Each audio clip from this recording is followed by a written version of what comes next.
अस्सलाम वालेकुम दोस्तों, आपका दोस्त आपका भाई मोहम्मद आसिफ बट एक बार फिर से आपके सामने हाजिर हूँ क्रिप्टो मार्केट की बहुत इंपॉर्टेंट अपडेट के साथ, इंपॉर्टेंट एनालिसिस के साथ।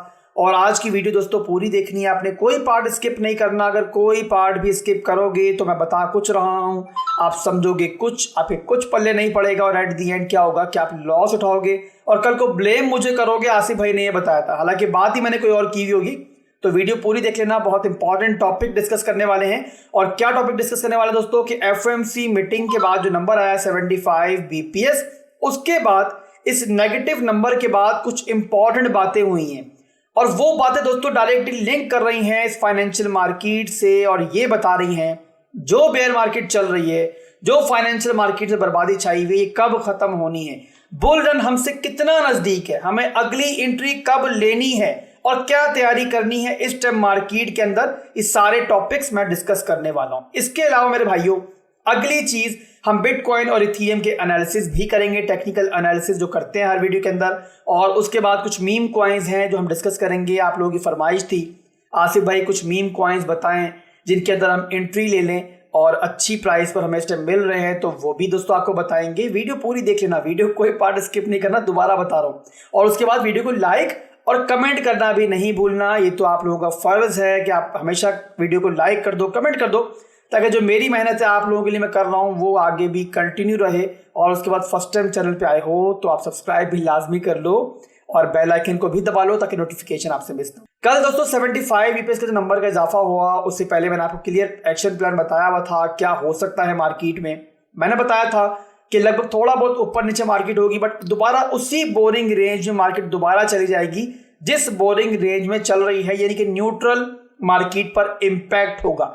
आपके सामने है एक कैंडल जो मैंने इस रेड कलर से ड्रॉ भी की हुई है, साइडों पे कवर भी किया हुआ है। छोटी सी कैंडल है और इस 4 घंटे की कैंडल के अंदर छोटा सा मैनिपुलेशन है। $700 का भी पूरा मूव नहीं है जो मार्केट ने लिया है और उसके बाद दोबारा से वही बोरिंग रेंज जो इतने लंबे पीरियड से चल रही थी दोबारा कंटिन्यू हो गई।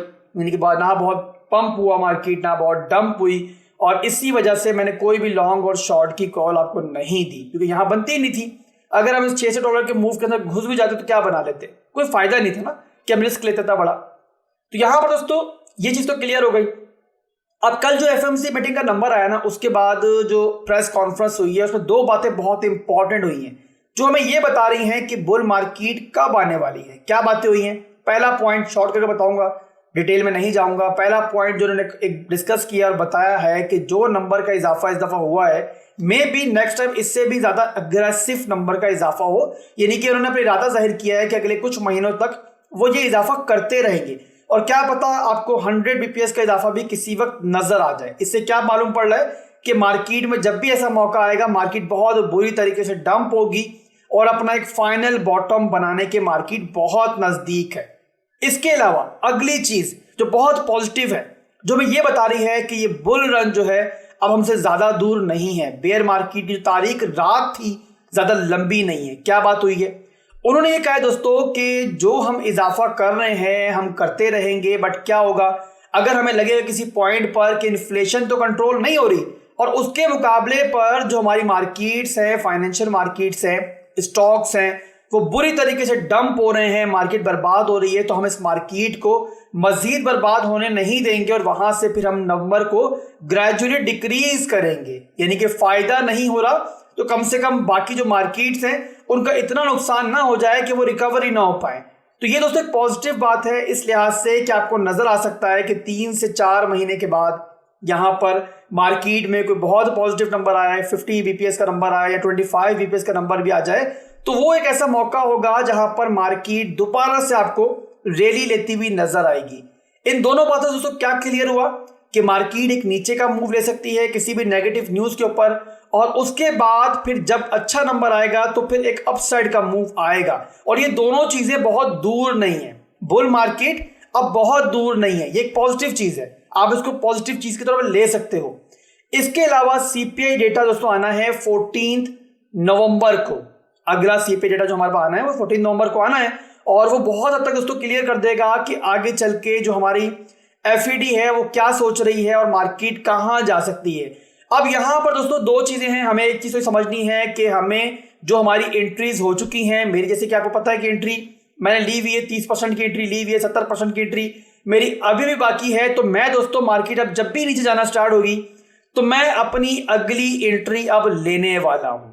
जो मैं ऑल्ट कॉइन्स आपको बताने में पहले से कि मैं SIP कर रहा हूं, उनके अंदर अगली एंट्री लूंगा और मेरी अगली एंट्री होगी 25% की ग्रेजुअली, यानी पार्ट्स के अंदर जब मार्केट दोबारा नीचे जाएगी मैं एंट्री लेना स्टार्ट करूंगा। रीजन मैंने आपको बता दिया है कि मुझे पता है कि अब एक फाइनल मूव मार्केट में आ सकता है और उसके बाद फिर बहुत जल्द बुल मार्केट स्टार्ट हो सकती है। फाइनल एंट्री दोस्तों मेरी वहीं पर होगी जहां मैंने बताई हुई है कि 16,000 से नीचे मार्केट जाना स्टार्ट होगी तो वहां मेरे बाय ऑर्डर्स लगना स्टार्ट हो जाएंगे, वहां मेरी एंट्रीज फाइनल एंट्री स्टार्ट हो जाएगी। यहां पर दोस्तों मार्केट में कुछ इतना तब्दील हो जाए फंडामेंटली कि मुझे लगे कि अब मुझे एंट्री ले लेनी चाहिए, तब भी मैं आपको बताऊंगा। ओवरऑल जो मेरा पहला प्लान था वो अभी भी कंटिन्यू है, बट यहां पर 25% की एंट्री जो है मजीद मैं किसी भी वक्त ले सकता हूं, जो कि जाहिर सी बात है, ऑब्वियसली सी बात है।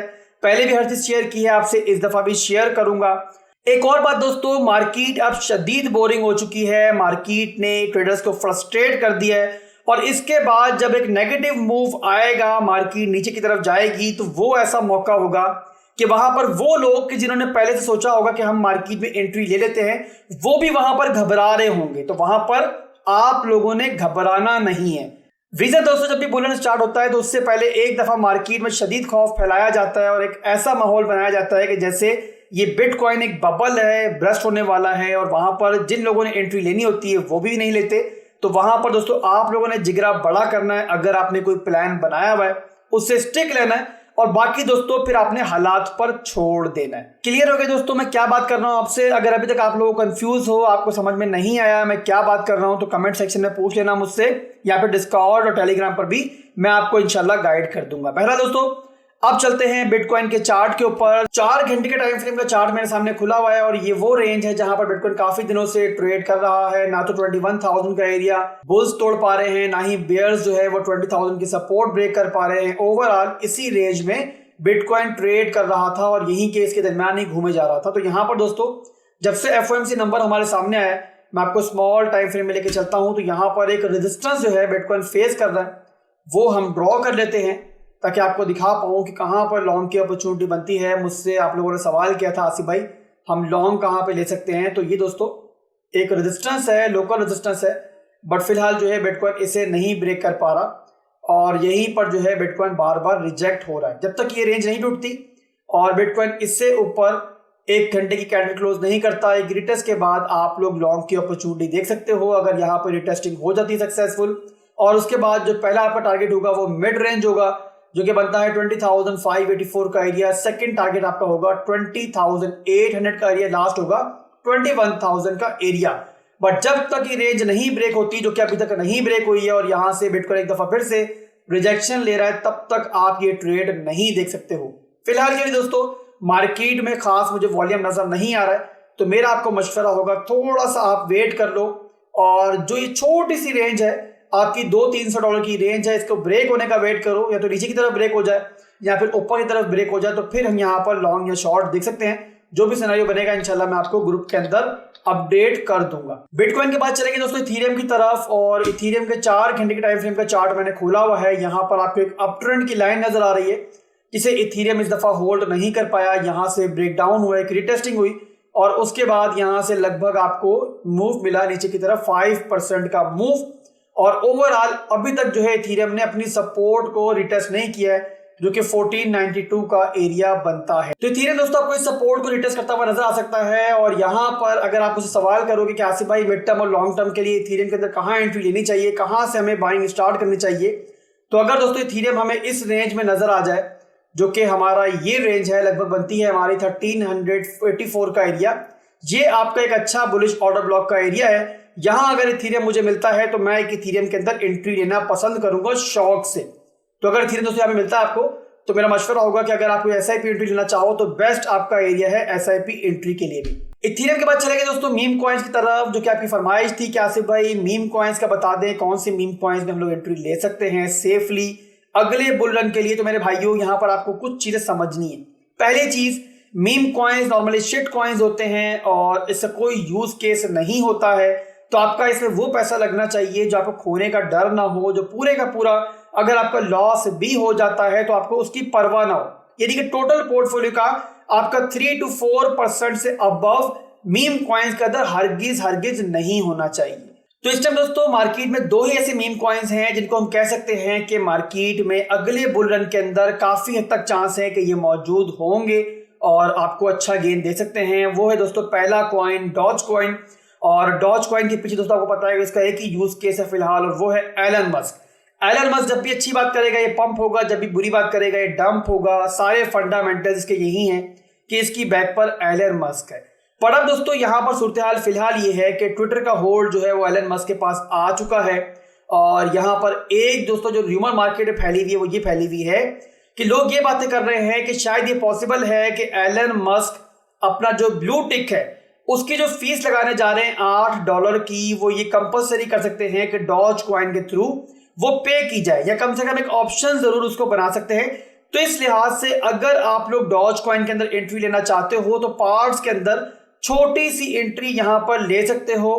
अगर एलन मस्क इसकी बैक पर रहते हैं तो फॉर श्योर अगले बुल रन के अंदर ये काफी धमाका कर सकता है। हालांकि पर्सनली मैं शिट कॉइन्स का फैन नहीं हूं, आपको पता है मैं खुद शिट कॉइन्स को पसंद नहीं करता हूं, और ना ही मैं इसमें एंट्री लूंगा चाहे चांद पे क्यों ना चला जाए। आप लोगों की फरमाइश थी तो मैंने आपको बता दिया कि डॉज कॉइन के अंदर आप छोटी सी एंट्री पार्ट्स के अंदर ले सकते हो अगले बुल रन के लिए। शॉर्ट टर्म के लिए बात नहीं हो रही है। शॉर्ट टर्म में भी आपको डॉज कॉइन दोबारा अपनी बेस प्राइस पर नजर आए, जो मैंने आपको पहले ही बताई हुई कि वहां जा सकता है डॉज कॉइन। अगर मिड टर्म और लॉन्ग टर्म की प्लानिंग है तो 3 पार्ट्स के अंदर छोटी छोटी एंट्री आपकी 2 to 3% पोर्टफोलियो का हिस्सा जो है वो डॉज के अंदर आप लोग इन्वेस्ट कर सकते हो।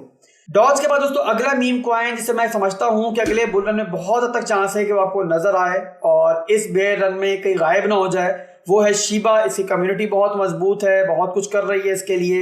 हालांकि इसका भी कोई यूज केस नहीं है, ये भी शिट कॉइन है और मैं खुद इसमें भी एंट्री नहीं लूंगा, बट आप लोगों की फरमाइश है तो बता रहा हूं कि बहुत हद तक चांस है कि शिबा आपको अगले बुल रन में नजर आए। और उसका एक और रीजन ये भी है दोस्तों कि कम्युनिटी तो इसकी मजबूत है, बट सेकंड चीज है कि इस बेयर मार्केट में यहां तक ये सर्वाइव भी कर गया।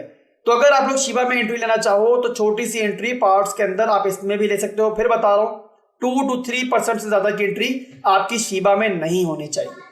तो ये दोस्तों आज की मीम कॉइन्स थे। उम्मीद करता हूं कि वीडियो आपको पसंद आई होगी। वीडियो को यहाँ पे क्लोज करूंगा, बहुत लंबी वीडियो हो गई है बट बहुत काम की वीडियो थी आज की। बहुत इंपॉर्टेंट टॉपिक्स हमने डिस्कस किए हैं। वीडियो पसंद आई है तो लाइक और कमेंट कर देना, और उसके बाद दोस्तों भाई को दुआ में याद रखना। अल्लाह हाफिज।